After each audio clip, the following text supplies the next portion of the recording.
Whether delicately perched on a cattail or hovering over a pond, dragonflies are a sure sign of summer, and today we are going to talk about these sky hunters.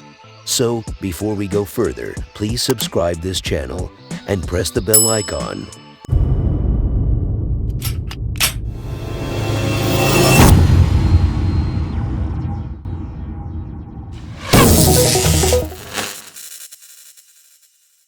Living on every continent but Antarctica, these insects are instantly recognizable by their large bodies, 4 long, horizontal wings, and the way they hover and zip around. Dragonflies can reach speeds of up to 35 miles an hour and fly just as gracefully backward by lifting off vertically, helicopter style. Their compound eyes are so large they nearly touch, and each one has about 28,000 single eyes, or ommatidia. Around 7,000 species of true dragonflies are alive today, and, together with the closely related damselflies, they form the group Odonata, which goes back 325 million years. Dragonflies begin their lives in the water. Around midsummer, females hover over bodies of fresh water and dip in their abdomens, laying eggs that hatch in about 7 to 8 days, called naiads or nymphs.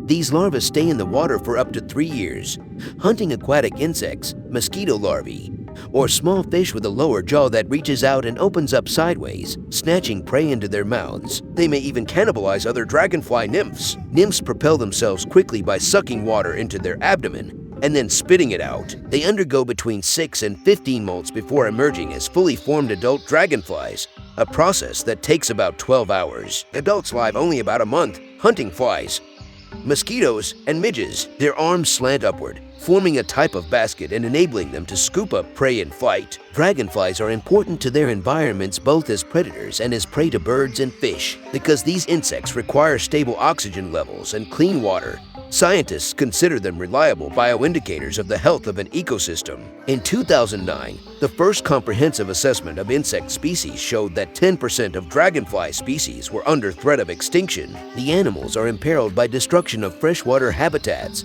particularly ponds, bogs, and fens, by pollution and non-native vegetation. For example, the yellow perched, a dragonfly native only to South Africa, is losing its grassland habitat to the Australian black wattle, a commercially introduced tree. The fast-growing invasive species blocks out sunlight that sustains the grasses. The International Union for Conservation of Nature now considers this dragonfly vulnerable to extinction.